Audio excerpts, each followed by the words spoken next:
Olá, me chamo Luiz Ferreira, sou advogado e hoje eu vou falar um pouco sobre o direito da administração pública. É sobre o tão conhecido PAD, que é o processo administrativo disciplinar. Se baseia, para poder ocorra a instauração desse processo em princípios do direito administrativo. E são muitos. Entre eles eu vou destacar 3. O primeiro seria o princípio da legalidade, que tem que se obedecer à lei, literalmente, de seu estrito dever, o princípio da publicidade. O princípio também da moralidade. E quanto à publicidade, a gente vê muito caso prefeitos ou até governadores que não se pode colocar o seu nome em obras públicas. Por isso que seria o princípio da publicidade. Falando de forma bem básica, porque eu não quero também me alongar muito sobre isso. É uma coisa que eu falo que existe, e são princípios que devem ser seguidos.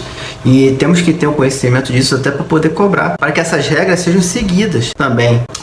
Esses entes, não é só a população que tem deveres que tem que cumprir. Todo mundo tem que cumprir deveres e direitos e leis. Afinal, todos são iguais perante a lei, como diz o artigo 5º da Constituição. Continuando sobre isso, quando se instaura um processo administrativo disciplinar, o conhecido PAD, pode acontecer 3 situações. Há aquele agente que está em processo, ele pode ser absolvido porque ele vai ter defesa. Caso não, ele pode ter uma advertência, pode haver uma suspensão do seu cargo ou até a sua exoneração. Vai depender do grau do cometimento, de médio a grave ou leve, para que se faça a métrica dessa punição. Neste mesmo pensamento, nesse linear, quando há um abuso agente, caracterizado, ultrapassando desses princípios da administração pública, abusos facilmente identificados. O que temos ali seria o celular, no caso você não está filmando o agente, que tem aquela máxima do princípio da privacidade, mas só que não cabe o princípio da privacidade ali, porque você, na verdade,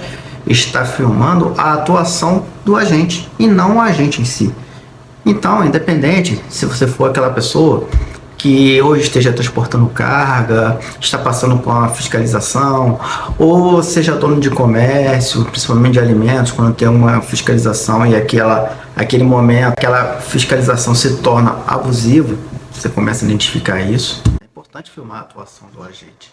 Ou aquelas pessoas também, por algum motivo, têm prerrogativa ou a licença para poder transportar as armas pessoais consigo e possa ter algum abuso fiscalizatório por conta do agente também ali. É importante também filmar a atuação desse agente, que, querendo ou não, o agente ele possui fé pública. Você tem que provar que esse agente agiu de má fé, fora do rito, fora da lei e fora do regimento, que deveria ser seguido. Saindo desse tema um pouco, eu venho falar também dos remédios constitucionais. A gente conhece muito, habeas corpus, que a pessoa ali no momento ela está presa injustamente, cerceando o seu direito de ir e vir, cerceando o seu direito à liberdade. Você tem esse remédio constitucional, sendo uma saída para você, pode até continuar a responder a um processo ou qualquer acusação que seja, mas garante que essa pessoa responda livre, não esteja com sua liberdade cerceada. Como tem também o mandado de segurança, que ali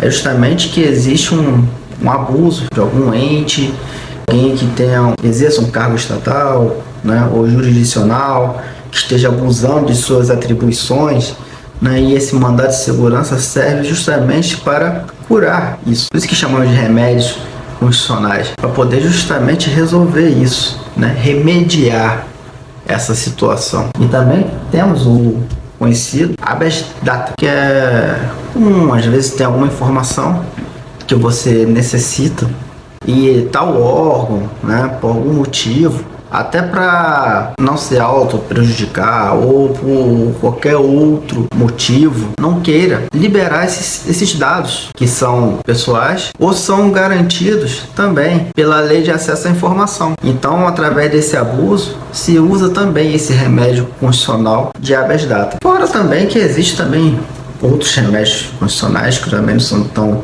conhecidos assim por muitos, que tem a figura do mandato de injunção, que acontece muita gente que é dono de comércio. Pode acontecer também de forma individual, mas são aquelas pessoas que são diretamente prejudicadas quando não se há uma lei ou uma regra que regule. No momento que a pessoa tem lá algum comércio, algum serviço e ela se sente prejudicada porque não tem nenhuma norma que possa resolver a situação dela. Então ela entra com esse remédio constitucional de mandato de injunção para que judicialmente resolva essa falta de regulação para aquela situação que ela está sendo prejudicada. Isso sim é a essência do mandato de injunção. Assim também que vemos a ação popular, que não é tão conhecida, que são aqueles que entram a fim de evitar a lesão do patrimônio público. Assim como também tem a ação civil pública, que às vezes são até confundidas, mas a ação civil pública ela é utilizada para punir aquele que causou dano ao patrimônio público. Então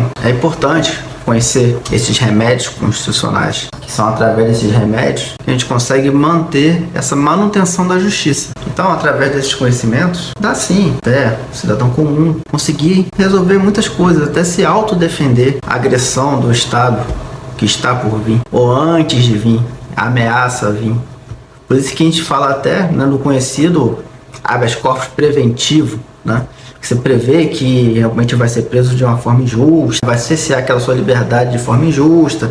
Então, preventivamente, você já se remedia, já se medica com esse remédio constitucional. E é lógico, também, há coisas que não dá para se resolver sozinho. Há coisas que realmente precisa de um advogado, um profissional da justiça, um operador da justiça, porque como eu tinha falado antes, né, que o agente público possui fé pública, o advogado também. O advogado, ele também é detetor de uma parcela desse poder estatal, porque ele opera ali o direito. Então, como ele também possui fé pública, ele terá as mesmas armas para poder defender. Lógico que essa fé pública é limitada, mas ele também possui. Além de, por ser advogado, qualquer abuso estatal, através dele pode-se haver a publicidade desse abuso, recorrendo e reportando a seccional do seu estado, para ver justamente a publicidade daquele abuso que está ocorrendo, a quem lhe contratou para ser defendido.